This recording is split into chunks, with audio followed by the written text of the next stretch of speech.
Seguimos comentando algunas cositas relacionadas con el control de productos y procesos y cosas que cuando hagamos la auditoría sería conveniente que revisemos. Tenemos este requisito. Este requisito también es un motivo habitual de desviaciones en la auditoría. ¿Y cuál es el motivo? Pues fundamentalmente es que cuando vayamos a auditar un lugar de trabajo en el que se esté fabricando una determinada orden, un determinado producto, la norma pide que en ese lugar de trabajo no debe haber restos de fabricaciones anteriores, ni de productos ni de documentación relativa a fabricaciones anteriores. Bueno, pues cuando hagamos nuestras auditorías internas es una cosa que podemos revisar, que bueno, no se hayan guardado allí productos de fabricaciones anteriores por el motivo que sea. En la línea, en ese momento, solo puede haber productos, materias primas y documentación de lo que se esté fabricando en ese momento.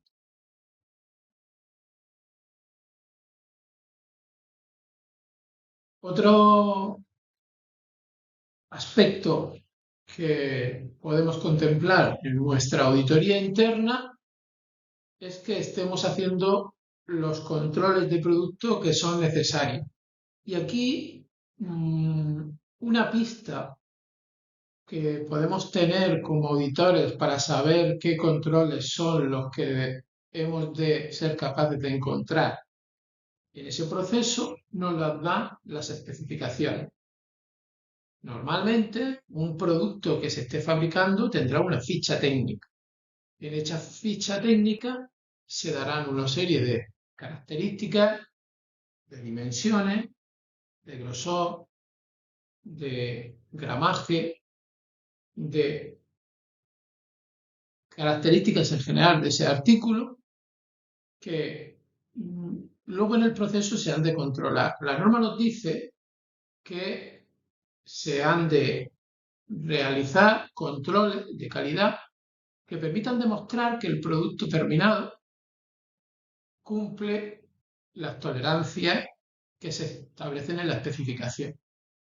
Entonces, si nosotros en una especificación decimos que un material tiene un determinado gramaje o que un material tiene una dimensión, un ancho, una longitud determinada, en algún momento del proceso eso se ha de controlar. ¿Cuál puede ser la desviación? Pues que tengamos especificaciones de proceso que no se controlen en ningún momento, ni se controlen en el proceso ni en el laboratorio. Entonces, no estaríamos incumpliendo este requisito de la norma. Eso es también pues, una desviación que no es extraño encontrarse en auditorías. Más cosas.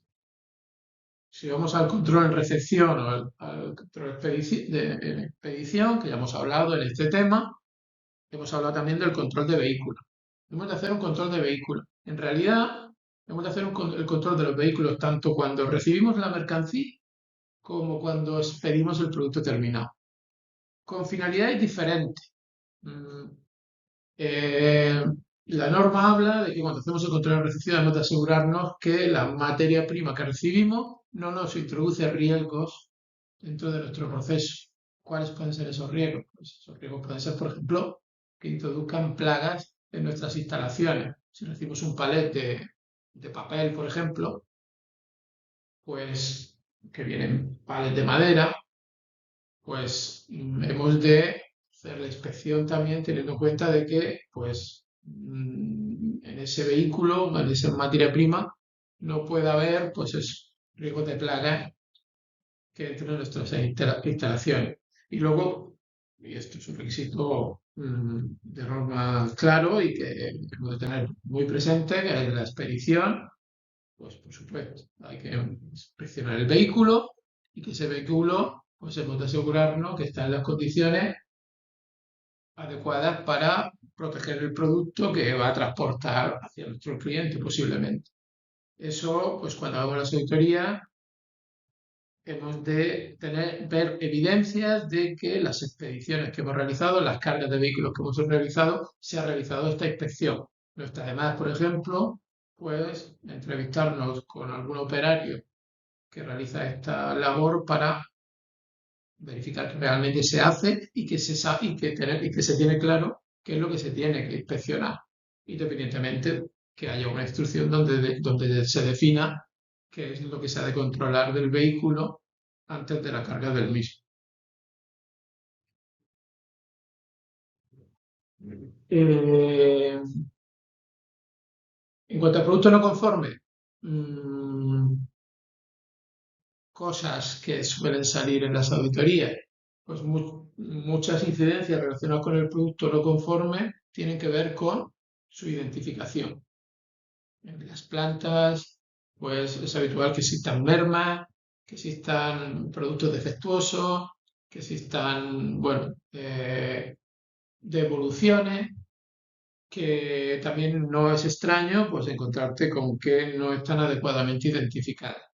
Primero, en el estado de inspección en que se encuentran, es decir, al estar claro que son productos no conformes, que por lo tanto no se pueden utilizar, y en la medida que sea posible, pues saber qué son. En nuestra visita a planta, pues una de las cosas que podemos mirar es pues, ver si ya existen este tipo de materiales y revisar que están correctamente identificados con su etiqueta o que están en la zona de producto no conforme. Bueno, eso sería una práctica interesante hacer en nuestro escritorio. Eh, en relación con el transporte, mm, es una actividad que lógicamente tenemos que controlar. Normalmente tendremos un programa de transporte en el que definiremos las condiciones, las normas, los requisitos que ha de cumplir ese proceso. Y dentro de ese procedimiento de transporte, pues cosas que nos dice la norma es que hemos de definir restricciones en cuanto a cargas combinadas, es decir, si nos viene un vehículo que transporta otros productos, que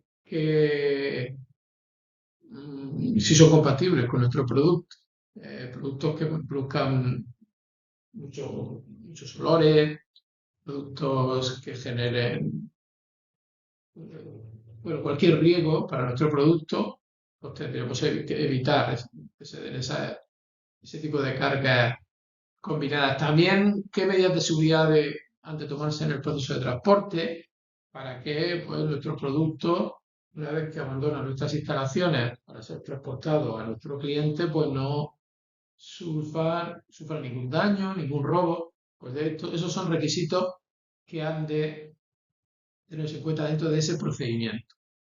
Y como lo más habitual que nos vamos a encontrar es que el transporte muchas ocasiones se realice por una empresa subcontratada, la norma nos dice, y eso es algo que podríamos, por ejemplo, buscar en nuestras auditorías, ¿no? Que esas normas que hemos comentado aquí, y en definitiva todo lo que hayamos definido aquí, se ha de trasladar a esas empresas de transporte mediante un contrato o un pliego de condiciones técnicas, un documento que sea, y que ese documento tiene que estar aceptado, aprobado por la empresa. Entonces, verifiquemos que si hemos utilizado para transportar la mercancía a una compañía de transporte, disponemos de este contrato y que en ese contrato se contemplan todos estos requisitos que aparecen aquí. Eso puede ser dentro de nuestro plan de auditoría, pues también una de las verificaciones que nosotros podemos hacer. Porque lo más normal será que de las dos opciones que nos da la norma, que es establecer un contrato con esa empresa externa de transporte o que esa empresa esté certificada por alguna norma de logística, de las que cada vez son más habituales, pues como lo más normal hoy por hoy es establecer este tipo de contratos, revisemos que esos contratos están formalizados correctamente y que tienen el contenido que tienen que tener. Aprovecho para pues eso, comentar que cada vez las normas pues están incidiendo más en la conveniencia de que las empresas de logística, de almacenamiento, de transporte, de preparación de pedidos, se vayan también certificando por normas de este tipo. Pero bueno, por ahora tenemos también esta opción. Bueno, termino aquí esta segunda parte de estas diapositivas en las que hemos intentado poner algunos ejemplos de cosas que como auditores podemos revisar porque también son cosas que habitualmente pues suelen ir apareciendo como desviaciones en auditorías según esta norma.